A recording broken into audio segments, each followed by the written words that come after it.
As pessoas estão apáticas às suas responsabilidades acerca do reino de Deus. Muitos de nós entramos aqui como quem vamos ao shopping. Vou ver o que tem de bom. Eu vou ver o que tem de diferente.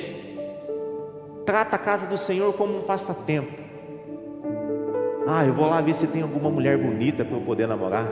Algum homem, quem sabe, para eu poder casar. O objetivo nunca é o Senhor. Nunca é adorar a Deus verdadeiramente. Nunca é me colocar à disposição daquilo que deve ser feito para que o nome de Cristo Jesus seja glorificado. Sendo assim, eu só posso dizer uma coisa: somos apenas consumidores do gospel. Verdade dura de ouvir, não é? Ageu capítulo 1, verso de número 1. Eu queria que você lesse comigo atentamente, para que nós pudéssemos extrair tudo nessa noite. E o texto diz assim: no primeiro dia do 6º mês do 2º ano do reinado de Dário, a palavra do Senhor veio por meio do profeta Ageu ao governador de Judá, Zorobabel, filho de Salatiel, e ao sumo sacerdote Josué, filho de Josadaque, dizendo: assim diz o Senhor dos exércitos: este povo afirma, ainda não chegou o tempo de reconstruir a casa do Senhor. Por isso a palavra do Senhor veio novamente por meio do profeta Ageu: acaso é tempo de vocês morarem em casas de fino acabamento, enquanto a minha casa continua destruída? Agora, assim diz o Senhor dos exércitos: vejam aonde os seus caminhos o levaram. Vocês têm plantado muito e colhido pouco. Vocês comem, mas não se fartam. Bebem, mas não se satisfazem. Vestem, mas não se aquecem. E aquele que recebe o salário, recebe para colocá-lo numa bolsa furada. Assim diz o Senhor dos exércitos: vejam aonde os seus caminhos levaram. Subam um monte para trazer madeira, construam um templo, para que eu me alegre e nele seja glorificado, diz o Senhor. Vocês esperavam muito, mas eis que veio pouco, e o que vocês trouxeram para casa eu dispensei como um sopro. E por isso fiz, pergunta o Senhor dos exércitos, por causa do meu templo, que ainda está destruído, enquanto cada um de vocês se ocupam com a sua própria casa. Por isso, por causa de vocês, o céu reteve o orvalho, a terra deixou de dar o fruto. Nos campos e nos montes provoquei uma seca que atingiu o trigo, o vinho e o azeite, e tudo mais que a terra produz, e também os homens e o gado. O trabalho das mãos de vocês foi prejudicado.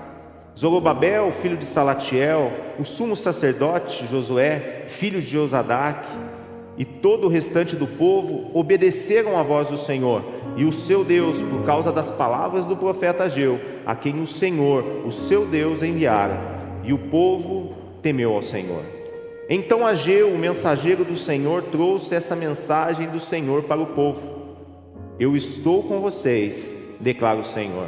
Assim o Senhor encorajou o governador de Judá, Zorobabel, filho de Salatiel, o sumo sacerdote Josué, filho de Josadaque, e todo o restante do povo. E eles começaram a trabalhar no templo do Senhor dos exércitos, o seu Deus, no 24º dia do 6º mês do 2º reinado de Dário. Capítulo 2, verso de número 9 diz assim: a glória deste novo templo será maior do que a do antigo, diz o Senhor dos exércitos, e neste lugar estabelecerei a paz, declara o Senhor dos exércitos. Feche seus olhos, vamos orar. Senhor Jesus, nós oramos nessa noite, pedindo ao Senhor que fale ao nosso coração, não aquilo que nós queremos ouvir, mas aquilo que é necessário, que a sua mensagem faça sentido e alcance, Senhor, não somente a nossa consciência, mas também o nosso coração, e que nós possamos colocar em prática tudo aquilo que a sua palavra nos ensina. E que tudo aquilo que nós viermos fazer, ó Deus, que seja para a glória do teu santo nome. que nós estejamos com o coração disposto a ouvir a sua voz e fazer a sua vontade, para que o seu nome seja glorificado para sempre. E é no nome de Jesus que nós oramos. Amém. Irmãos, a título de introdução, antes da gente entrarmos na exposição do texto, eu queria dizer para vocês que o ano é de 520 a.C. E o retrato que nós temos à nossa frente é de um povo que acaba de voltar do exílio babilônico. O povo passou por 70 anos cativeiro na Babilônia, e agora se cumpre a promessa de Deus que eles voltariam para a sua terra. Mas ao chegar em Jerusalém, ela está toda derrubada. Os muros que eram fortes estão caídos, as casas destruídas. E o templo, aonde o nome do Senhor era glorificado, também está derrubado. Ou seja, Jerusalém está abaixo. Mas de repente, esse povo, ao voltar para a sua terra, sob a liderança do sacerdote, do sumo sacerdote, eles começam a reconstruir o templo, ou seja, o lugar de adoração, aonde o povo se reunia para adorar a Deus e fazer com que o nome dele fosse glorificado. Mas o que acontece é que agora as estacas estão firmadas, as pedras fundamentais do templo estão colocadas, mas em algum momento, por alguma questão, estes homens abandonam a reconstrução do templo. É aqui que começa o ponto chave do sermão, porque estes homens que estavam construindo o templo do Senhor para adoração, em algum momento dessa trajetória, eles param a construção por diversos motivos. Uns dizem que é por conta da falta de recurso, outros dizem que é por conta da oposição externa, mas independentemente do motivo, eles abandonam o chamado deles, o propósito do Senhor para a vida daqueles homens. E eles chegam a dizer no texto que ainda não é tempo de reconstruir a casa do Senhor. Mas o que me chama a atenção é que o próprio Deus levanta um profeta, e através desse profeta ele chama a atenção do povo. Por qual motivo? Estão abandonando o compromisso com a obra de Deus. Então eu gostaria de trazer a exposição para nós nessa noite, 5 pontos importantes, o qual, na minha concepção, a história se repete. Não somente aconteceu no tempo de Ageu, mas também nos nossos dias. E eu gostaria que, com a sua atenção, nós pudéssemos entender quais são esses 5 pontos. E o primeiro é que a teologia da desculpa espiritualizada vem à tona. Versos de número 2 ao 4. Assim diz o Senhor dos Exércitos: este povo afirma, ainda não chegou o tempo de reconstruir a casa do Senhor. Por isso, a palavra do Senhor veio novamente por meio do profeta Ageu: acaso é tempo de vocês morarem em casas de fino acabamento, enquanto a minha casa continua destruída? Observe que a linguagem primária, Deus chama o povo de este povo, e não o seu povo, como era de costume. E talvez isso nos diz muito a respeito da relação do povo com Deus, porque quando nós lemos a palavra de Deus, no tocante a todas as passagens a qual Deus direciona a sua palavra com o povo hebreu, ele chama o povo de seu povo, o meu povo, mas aqui ele diz este povo. Talvez era por conta do coração destes homens que abandonaram aquilo que era para eles fazer, porque na verdade, irmãos, estes homens agora deixam aquilo que era realmente importante, como diz lá nos evangelhos: buscai em primeiro lugar o reino dos céus e a sua justiça, e todas as demais coisas lhes serão acrescentadas. Por qual motivo? Para buscarem agora os seus próprios interesses. Ao invés de construir a casa do Senhor, eles agora gastam tempo construindo as suas próprias casas. E não bastava as casas estarem prontas, mas eles buscavam um fino acabamento, ou seja, para as suas casas, para o seu conforto, tudo de bom e de melhor. Para o seu cotidiano, para a sua vida rotineira, eu tenho tudo do bom e do melhor. Mas e a casa de Deus? A casa de Deus está abandonada. A casa de Deus parou no início da construção. Ela foi largada, deixada de lado. Por quê? Porque o coração do povo não estava naquilo que era propósito de Deus para eles, mas sim nas suas próprias vontades. E por que eu digo que a história se repete nos dias de hoje? É porque, irmãos, muitos de nós temos dado muita atenção às nossas casas, aquilo que nós sonhamos, aquilo que nós almejamos, aquilo que nós queremos, aquilo que nós ansiamos conquistar. Mas como está a casa do Senhor? O lugar onde nós nos encontramos para glorificar o nome de Deus. Como está a obra do Senhor? Como está o chamado de Deus para a minha vida? Como está aquilo que me foi colocado no coração, no servir, no abençoar o reino de Deus, para que mais pessoas pudessem ouvir a voz de Deus? Porque a pergunta que eu queria fazer para que nós pudéssemos refletir nessa noite é: como está o meu e o seu coração acerca do nosso compromisso com a casa do Senhor? Talvez alguns de nós possam até dizer assim: pastor, no meu coração eu amo a casa do Senhor, eu faço tudo o que está ao meu alcance, eu me dedico, eu sirvo em alguns ministérios, eu sou dizimista fiel, porque eu entendo a minha responsabilidade como filho, e eu desejo que a casa do Senhor seja a melhor da cidade, porque eu entendo que ali é um ambiente onde pessoas ouvem o Evangelho e são transformadas pelo poder da palavra. Mas a pergunta é: será que todos nós temos essa mesma consciência? Porque senão a história se repete nos nossos dias. Nós estamos muito preocupados com o nosso status, com o nosso conforto, com a nossa vida, com os nossos planos, com os nossos sonhos, mas aquilo que o Senhor colocou no nosso coração e que é chamado de Deus para mim e para a sua vida está sempre em segundo plano. Então a palavra dessa noite, ela vem para confrontar de fato o meu e o seu coração acerca de como está a nossa posição em relação ao nosso chamado e o nosso comportamento acerca das coisas de Deus. Porque quando eu venho para a casa do Senhor, será que eu me preocupo como filho? Quantos aqui podem dizer que são filhos de Deus? Amém? Graças a Deus, a maioria.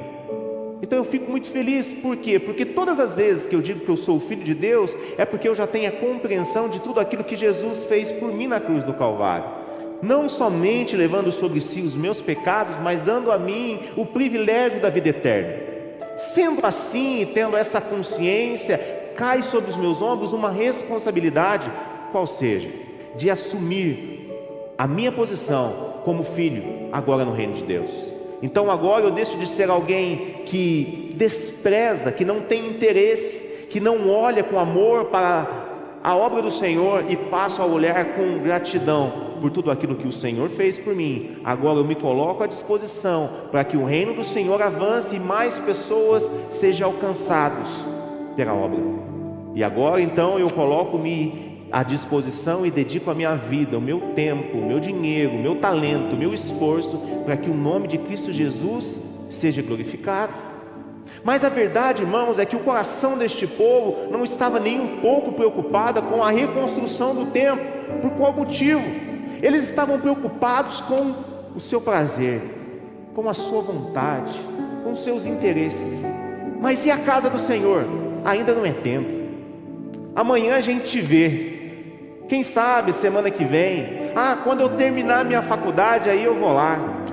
Quando eu conseguir um bom emprego, quando eu me casar, quando eu estiver bem de situação, quando as coisas melhorarem, e quem sabe eu faço algo para ajudar na obra do Senhor. Meu irmão, eu quero dizer para você, para aquele que realmente entendeu o que Cristo Jesus fez por você na cruz do Calvário,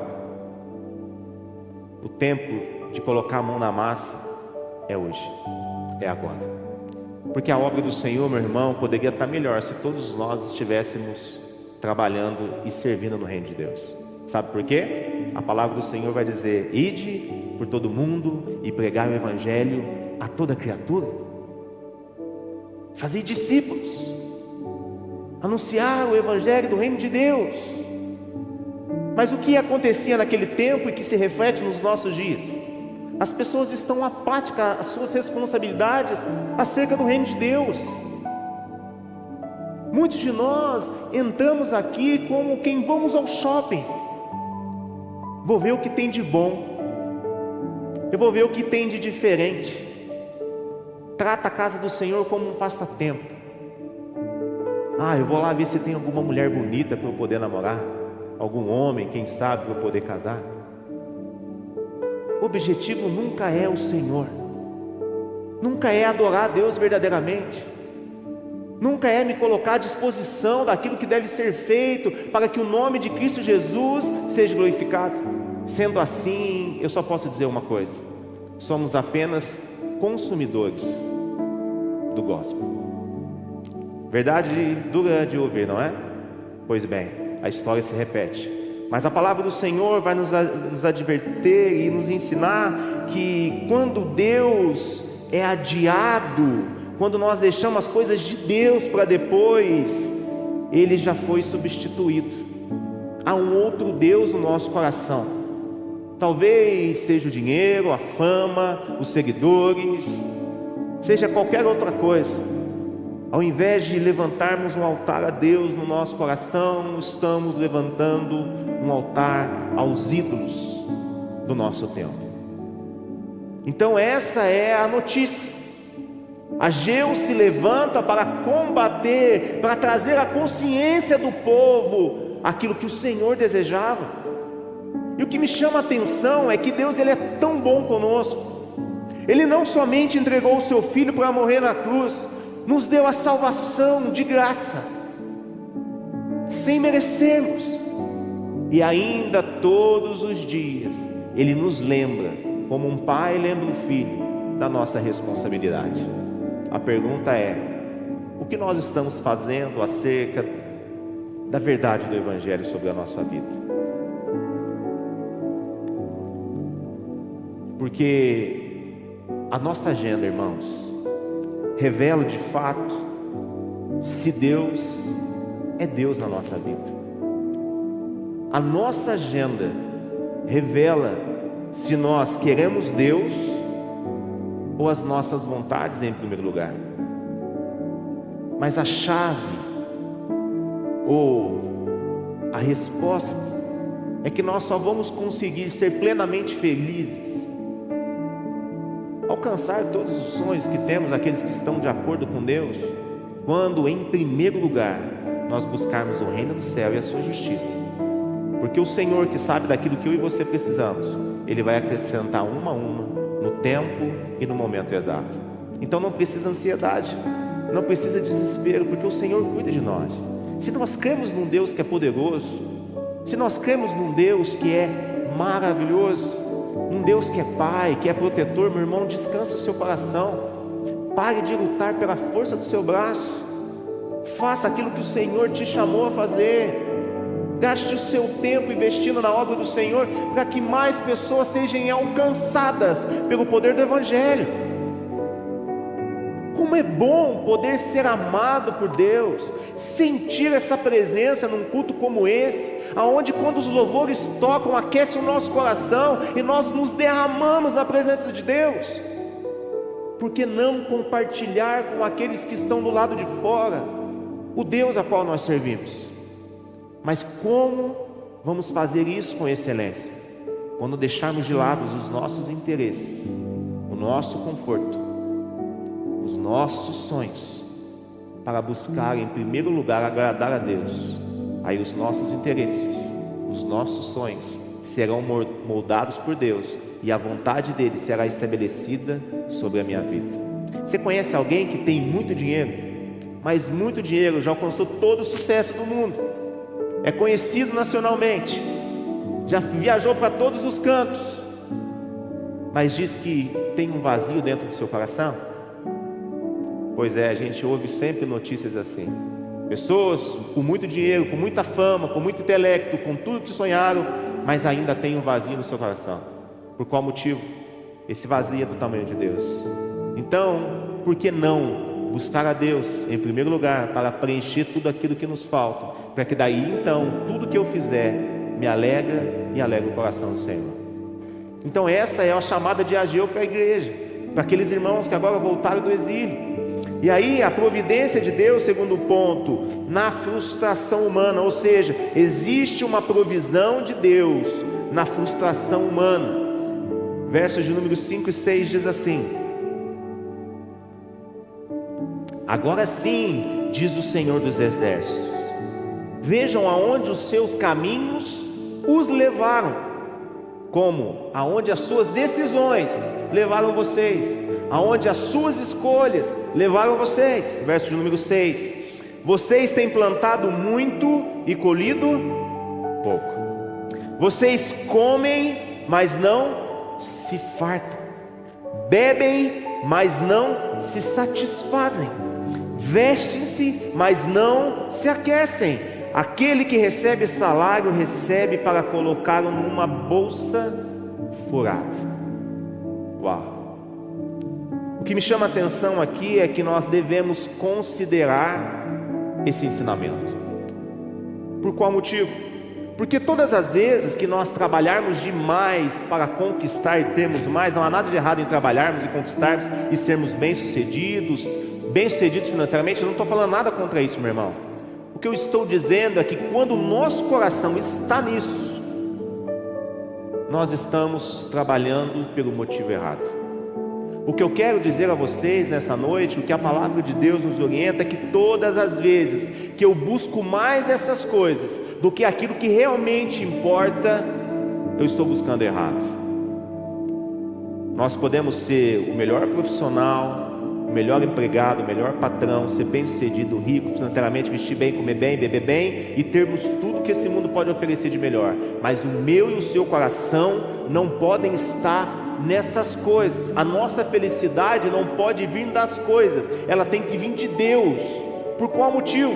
Porque se a nossa felicidade estiver nas coisas, quando não tivermos, ficaremos tristes, deprimidos, ansiosos, angustiados. Então a palavra de Deus revela para mim e para você buscar em primeiro lugar aquilo que é importante. Quem? Agradar ao Senhor, fazer a vontade de Deus, obedecer à vontade de Deus, porque aí então aquele que conhece e sabe da minha necessidade me guiará em tudo aquilo que eu devo fazer.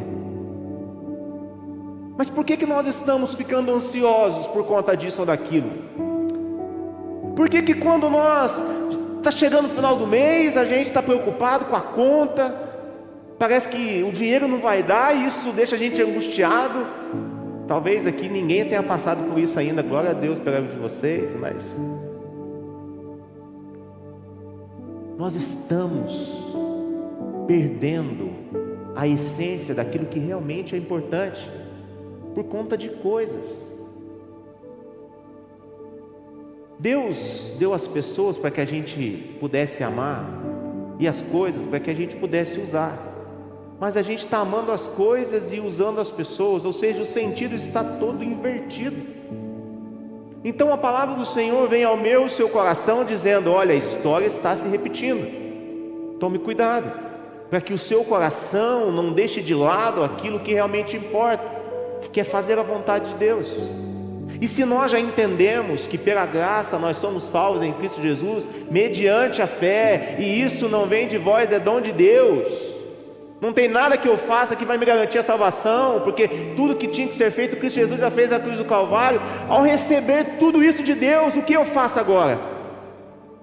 Desfruto como alguém que se sente a última bolachinha do pacote? Um filho privilegiado? Certamente que não.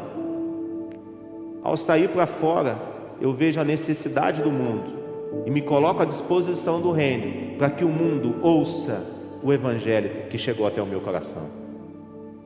A pergunta é: quantos de nós temos entendido verdadeiramente o evangelho? Quantos de nós temos nos colocado à disposição do reino verdadeiramente? Quantos de nós temos sido dizimista fiel na casa do Senhor?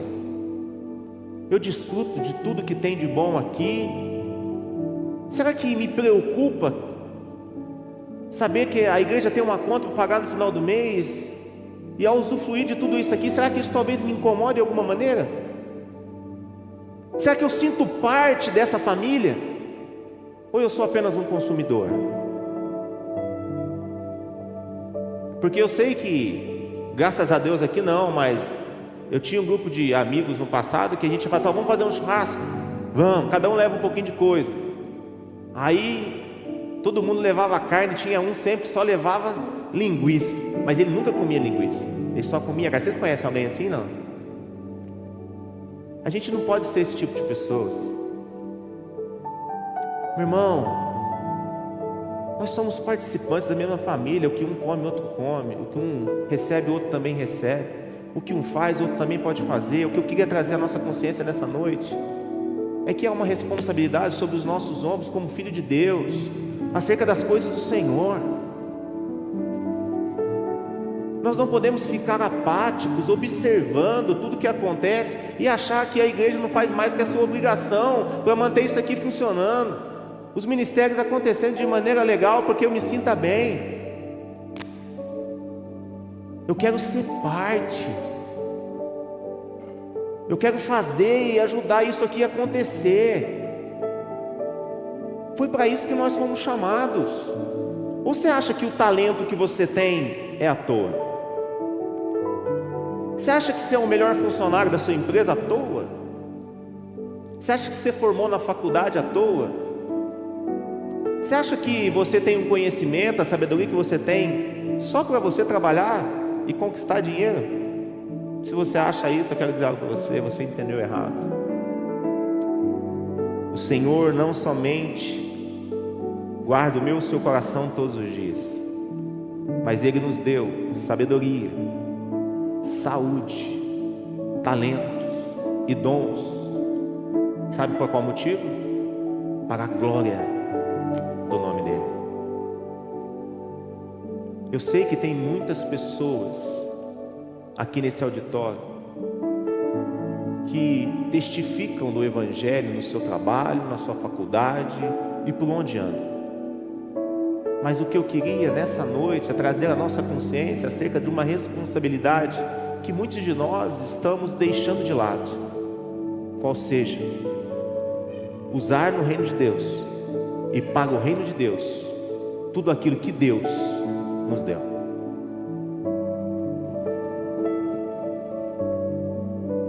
Então, a palavra nessa noite é: o que eu posso, como eu posso servir a Deus na casa do Senhor?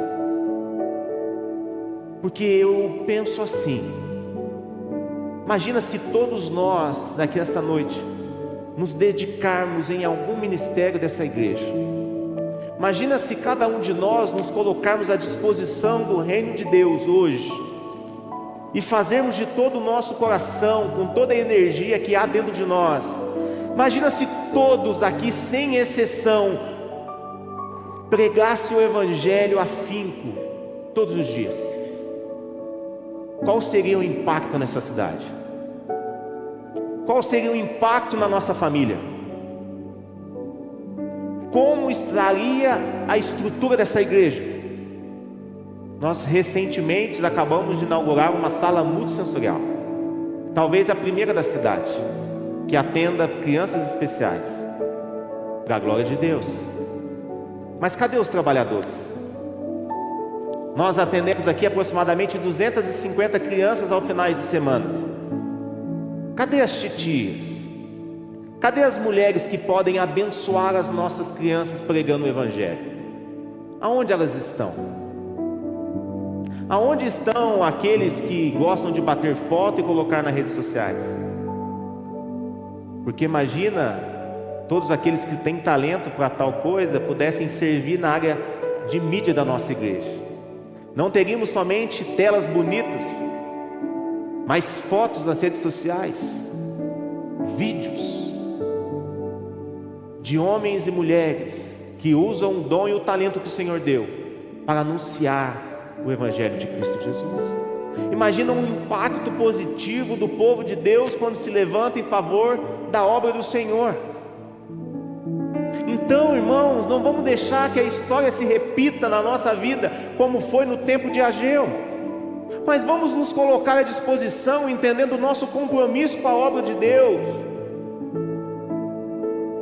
quantos pintores, pedreiros, engenheiros, arquitetos, advogados, dentistas, médicos, manicures e muitas outras profissões que há dentro dessa igreja. Imagina se todos nós nos colocássemos à disposição do reino, em fazer aquilo que o Senhor nos chamou para fazer. Mas o que Ageu tenta mostrar aqui é que muitos estão deixando aquilo que realmente é importante para investir o seu tempo, o seu talento naquilo que não louva a Deus. E aí eu trago um terceiro ponto, porque a mensagem de Ageu vai alcançar os corações. E aí ele vai dizer que agora, terceiro ponto, o arrependimento verdadeiro produz obediência visível. Verso de número 12. Então Zorobabel, filho de Salatiel, e o sumo sacerdote Josué, filho de Josadaque, e todo o restante do povo obedeceram à voz do Senhor, o seu Deus, e a mensagem do profeta Ageu, porque o Senhor, o seu Deus, tinha enviado. E o povo temeu a Deus, temeu ao Senhor. Ao ouvirem a mensagem, ao ouvirem a palavra do profeta, o povo se arrepende. O povo dá ouvidos à voz de Deus. Então aquele povo que dizia: agora ainda não é tempo de reconstruir, ainda não é tempo de eu me envolver, ainda não é tempo de eu me colocar à disposição, muda a sua ideia. E o que vai acontecer? O coração daqueles homens se enche de temor e tremor pela palavra de Deus. E agora eles se colocam à disposição. Eles vão trabalhar para que o templo seja construído, para que o nome de Cristo Jesus volte a ser glorificado no templo. Agora eles se colocam porque eles entenderam que eles estavam equivocados acerca da sua condição. E meu irmão, minha irmã, nessa noite, eu queria dizer algo a você. Não passe por essa vida, não viva como um cristão desconhecido. Tem alguém na sua família que ainda não conhece o Senhor Jesus? Você tem um primo, um tio, uma tia, uma mãe, um amigo? Convide-o, traga-o à casa do Senhor, incentive, dê uma Bíblia de presente, ensine a ler, gaste tempo mandando devocional, fale do amor de Deus, pregue o Evangelho em tempo e fora de tempo. E você vai ver como é que as coisas vão começar a transformar na vida das pessoas. E você vai ver o impacto que o Evangelho pode fazer através da sua vida.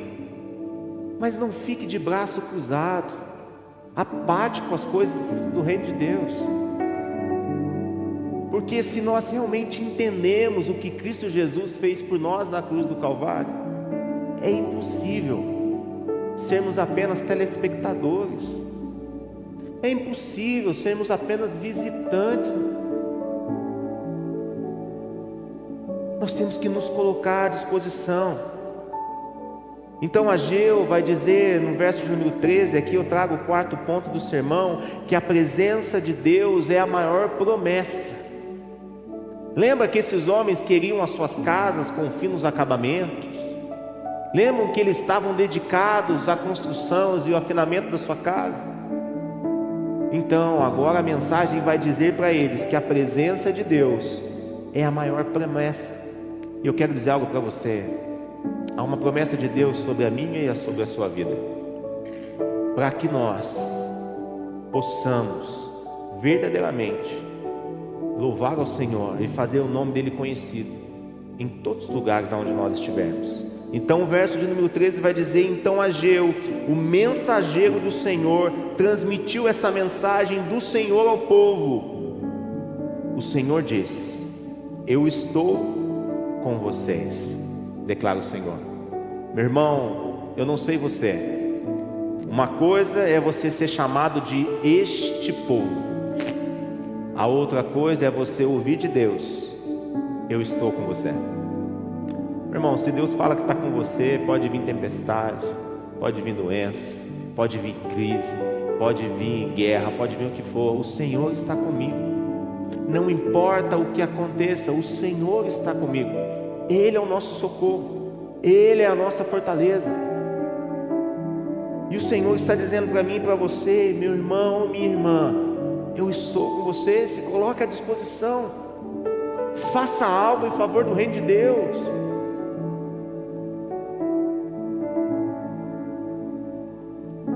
A maior bênção da nossa aliança não são os benefícios, aquilo que nós recebemos de Deus, mas é o próprio Deus, a nossa vida através do Espírito Santo.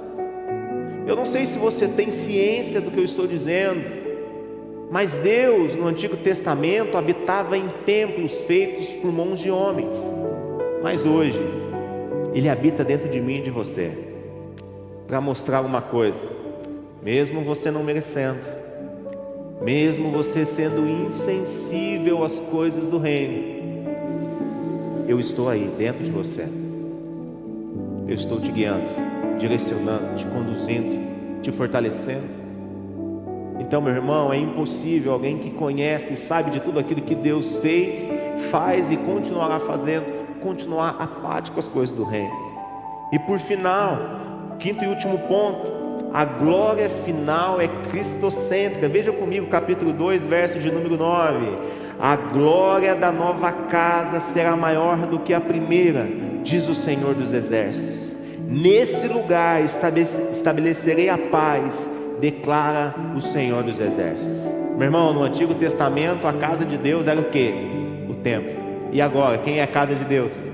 Somos nós. Meu irmão, se você não se alegra com isso, você ainda não entendeu o Evangelho. Deus mora dentro de mim, Deus mora dentro de você. Deus transformou a nossa consciência, nos livrou do pecado, nos livrou do inferno, da dívida eterna.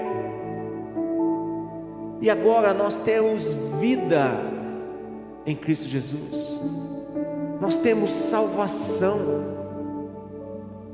Nós temos tudo o que o mundo não pode oferecer através de Cristo. A palavra de Deus vai dizer para mim que eu não somente sou herdeiro de Deus, mas co-herdeiro de Cristo. Então preste atenção: eu sou participante de toda herança que Cristo recebeu, porque eu me tornei, ao crer em Cristo Jesus como o único e suficiente Salvador da minha vida, eu me tornei co-herdeiro de Cristo. E nós teremos a vida eterna. Nós moraremos com Deus para todo sempre. Lá, meu irmão, você não vai precisar trabalhar. Lá você não vai precisar se dedicar, fazer nada, é só adorar a Deus 24 horas, porque lá está tudo pronto. Você sabe aonde é que você vai ter que trabalhar? Dedicar, ser um dizimista fiel, um ofertante fiel, um homem e uma mulher que adora o Senhor em tudo que você faz? Aqui, agora. Então não deixe o tempo passar,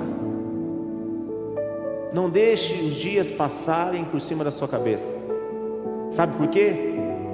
Você não percebe, mas nós temos muito mais do que nós merecemos. Todas as vezes que nós doamos algo para o bazar, nós vamos ter um aqui quinta, sexta e sábado dessa semana que se aproxima. Todas as vezes que nós doamos uma roupa, é porque o nosso guarda-roupa está cheio de roupa, amém? Então nós pegamos aquilo que agora já não nos serve mais e doamos. Então nós já temos mais do que nós merecemos. Todas as vezes que nós ofertamos, abençoamos alguém com uma cesta básica, com alimento, é porque a nossa despensa está cheia, amém? Porque o Senhor tem nos dado muito mais do que nós merecemos. Todas as vezes que eu oferto e dizimo na casa do Senhor, porque eu entendo a minha responsabilidade de filho de Deus, é porque ao olhar eu falo assim: Deus já me deu mais do que eu mereço. Então agora eu devolvo um pouco de tudo aquilo que Ele tem me dado e me abençoado. Por quê? Porque eu só tenho o que eu tenho porque Deus me deu saúde, sabedoria, inteligência, e agora eu posso louvar ao Senhor com meus dízimos e com as minhas ofertas. Ou seja, eu entendi que eu tenho muito mais do que eu mereço, e agora eu retribuo ao Senhor tudo aquilo que Ele fez por mim. Não faço por obrigação, assim como o texto diz, eu faço com alegria. Por que alegria? Porque eu entendi o que Jesus fez, quem eu me tornei nele, e agora o que eu posso ser em Cristo. Então essa é a consciência de um povo que realmente entendeu o Evangelho, e não somente entendeu, agora se coloca à disposição para que o nome de Cristo Jesus seja glorificado. E o que mais me chama a atenção na Bíblia é que o Senhor não pede para que eu e você venhamos guardar frutos nos celeiros. Por qual motivo? Se você guardar qualquer fruto no armário da sua casa, dentro de poucos dias ele vai se estragar. Vai ou não vai? Agora, guarde uma semente. Então o Senhor pede para que eu e você, nós venhamos guardar sementes, porque uma semente lançada em terra fértil dá frutos a 30, a 60 e a 100 por um. A pergunta é: você tem lançado sua semente no reino de Deus? O Senhor te deu sementes. O Senhor te chamou, salvou a mim e a você. E agora? Aonde eu entro nessa história? Aonde eu me coloco? Quem eu sou? Qual a minha responsabilidade? Qual o meu compromisso? Então eu queria que você ficasse em pé no seu lugar e nós vamos orar. Orar porque eu entendo que essa palavra ela traz clareza ao nosso coração e muda a nossa consciência. Então o que eu aprendo com o livro de Ageu? O problema do povo nunca foi a falta de recurso, foi falta de prioridade. O povo não deixou de construir o templo porque faltava recurso, mas faltava prioridade. Então Deus confronta, Ele disciplina, Ele chama e Ele restaura o coração. A reconstrução do templo era externa, mas o alvo de Deus sempre foi o coração do homem. Sabe por quê? De nada adianta um templo bonito e grande se o nosso coração não for transformado. Então a palavra do Senhor é para que o meu e para que o seu coração seja transformado de uma vez por todas. Porque quando o nosso coração for transformado verdadeiramente, meu irmão, eu me lanço, eu me jogo, eu me disponho, eu oferto, eu dizimo, eu abençoo, eu me dedico, eu me prostro, eu faço o que for necessário para que o reino de Deus avance na terra. Então eu queria orar nessa noite. Se essa mensagem fez sentido ao seu coração, ao olhar para você, ao fazer uma reflexão, você entende que você pode se doar mais, fazer algo a mais no reino de Deus. Eu só queria que você colocasse a mão sobre o seu coração. Eu queria, meu irmão, que você buscasse ao Senhor neste momento, pedindo ao Senhor que desse clareza de aonde, em qual ministério que você deve servir para abençoar o reino. Sabe, meu irmão, eu quero adiantar algo para você. Quando você se lançar para fazer algo no reino de Deus, vai vir muitos levantes sobre a sua vida. Muitas pessoas vão fazer com que você pare. Muitas vezes vai passar no seu coração em abandonar o seu ministério. Às vezes você vai até pensar em desistir porque está difícil. Não há compatibilidade entre você e a outra pessoa que atua no mesmo lugar. Mas você sabe o que você vai dizer? Eu estou aqui para dar o meu melhor para a glória de Deus.